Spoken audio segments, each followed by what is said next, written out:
Всем моим зрителям пламенный привет из теплой Грузии от солнечной Ани, и это мой лучезарный блог. В своем предыдущем видео я рассказывала о столице Грузии, городе Тбилиси. Кстати, можете посмотреть это видео, если вы его еще не смотрели, просто нажав вот на эту ссылку на экране. Ну а в этом видео я, как и обещала, расскажу вам о самых популярных достопримечательностях Тбилиси.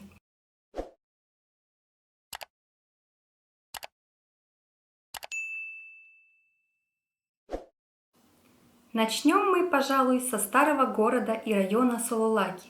Вы наверняка уже не раз видели этот район на фотографиях. Очаровательные домики, итальянские дворики, узкие улочки, дороги из брусчатки и часто окрашенные в разные цвета мансарды – это и есть старый город, в котором часто любят останавливаться туристы, искренне считая это место самым сердцем города. В целом, так оно и есть. Сололаки – это исторический район в центре Тбилиси, расположенный между горой Тацминда и Сололакским хребтом. Это один из самых ярких и колоритных районов старого Тбилиси. Почти все здания Сололаки были построены на рубеже XIX и XX веков.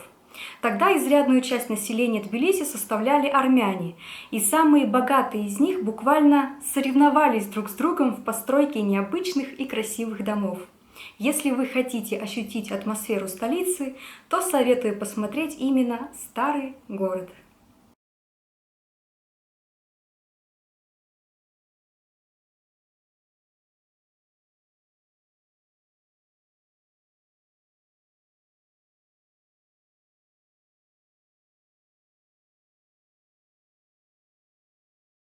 В старом Тбилиси обитает множество достопримечательностей, и главное из них – это серные бани, Абанатубани. Серные источники существовали на этом месте еще до строительства Тбилиси, и с ним связано само появление города. По легенде, грузинский царь Вахтанг Горгасали подстрелил птицу, и она упала в источник и сварилась. Именно после этого он решил построить город на этом месте под названием Тбилиси, от слова «теплый». Тбилисскими серными банями восторгались известные нам поэты. Самой красивой внешне считается Орбелианская или по-простому голубая серная баня. Ее вы точно заметите и узнаете благодаря характерным куполам.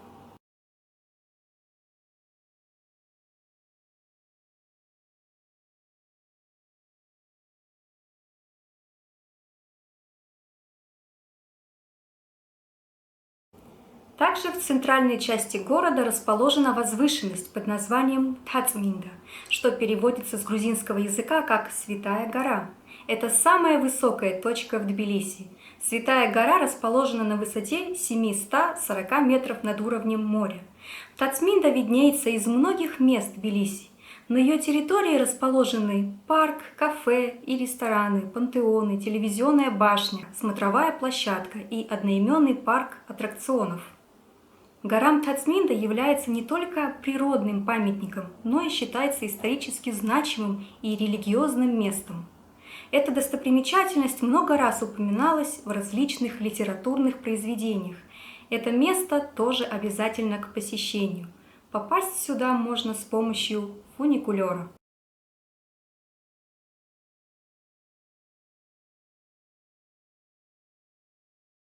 Именно на горе Тацминда и расположена одна из самых известных достопримечательностей Тбилиси – крепость Нарихала, с высоты которой открывается невероятно захватывающая панорама всего города.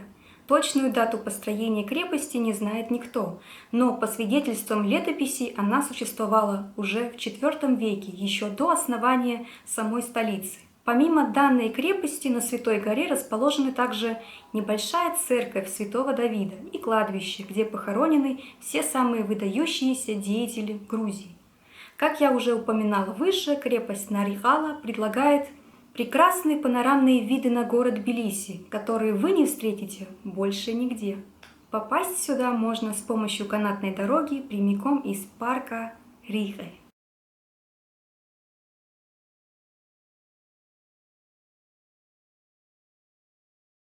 И тут мы плавно переходим к этому парку. Риге – это самый современный парк, который также расположен в самом центре Тбилиси. Парк имеет форму карты Грузии.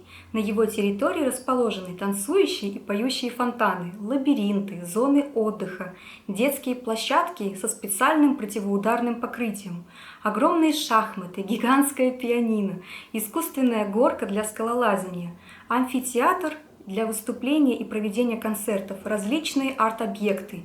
Весь парк буквально засажен деревьями и облагорожен газонами и клумбами, между которыми петляют пешеходные дорожки. Именно здесь ежегодно празднуют День независимости Грузии. А также тут можно встретить всяких мелких продавцов, торгующих разными игрушками и лакомствами. А местные художники предлагают нарисовать портрет и устраивают художественные выставки, где вы можете не только посмотреть на произведения искусств, но и приобрести. Ежегодное масштабное празднование Тбилисобы тоже проводится здесь, в октябре. Вы можете попробовать различные традиционные блюда со всех уголков Грузии. Тбилисоба – это не только самый вкусный гастрономический праздник, но и один из самых красивых.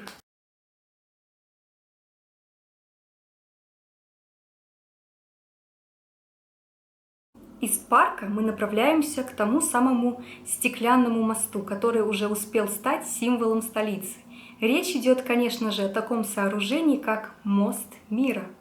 Этот пешеходный мост дугообразной формы построен из стекла и стали, а расположен он над рекой Мтквари или Кура. Это еще одна достопримечательность, которую нельзя пропускать. Данное произведение искусства было предварительно перевезено из Италии в разобранном виде из 200 составляющих. В мост длиной в более 150 метров встроено около 50 тысяч LED-ламп, которые включаются ежедневно за 1,5 часа до заката. Если верить источникам, уж не знаю, насколько они достоверные, мигающие огни передают закодированное сообщение на языке азбуки Морзе, название химических элементов из периодической таблицы Менделеева, из которых состоит человеческое тело.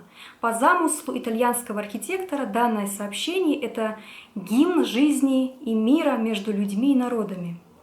Именно отсюда и само название моста. Ведь, несмотря на национальность, религию, внешний вид, все люди состоят из одних и тех же химических элементов. Мост мира олицетворяет переход страны от исторического прошлого к лучшему будущему. Данный строительный объект уже успел стать визитной карточкой современного Тбилиси. А вообще мост мира является весьма удобным связующим между прогулочным парком Риге и старым городом. И если верить слухам, то обслуживание этого моста ежегодно обходится городу в сумму более 400 тысяч лари.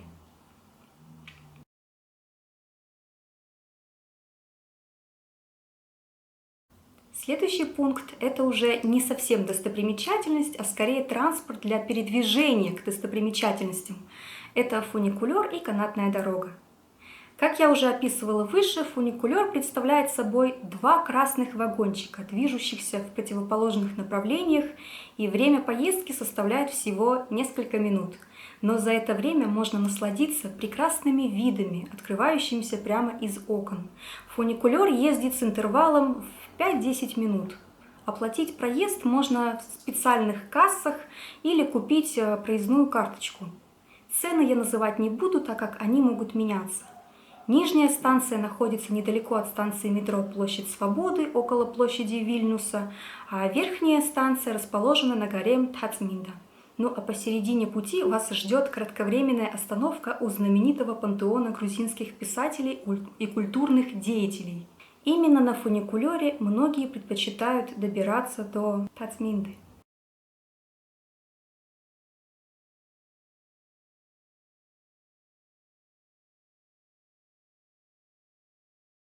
А что касается канатной дороги, она представляет собой стеклянные кабинки, которые начинаются у парка Риге возле площади Европы недалеко от станции метро Афлабари и заканчиваются у крепости Нарикалы, монумента мамы Картли и ботанического сада. Есть также вторая канатная дорога, ведущая к Черепашьему озеру.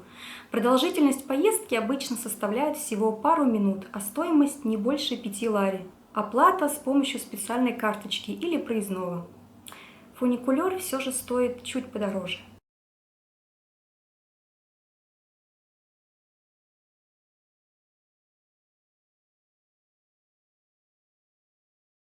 На горе Мтацминда расположена известная телебашня или телевышка, тоже одна из достопримечательностей Тбилиси. Она используется для телерадиовещания и размещения антенн сотовой связи. В темное время суток она светится, сияет, мигает и блистает во всей красе.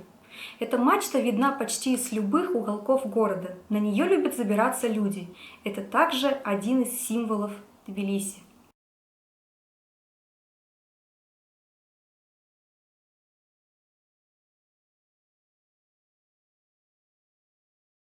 Разумеется, это далеко не все достопримечательности Тбилиси, но я перечислила все, что буквально успела. Так что ждите продолжения в следующем выпуске, где я расскажу о разных улицах Тбилиси, где любят тусоваться люди, как местные жители, так и туристы.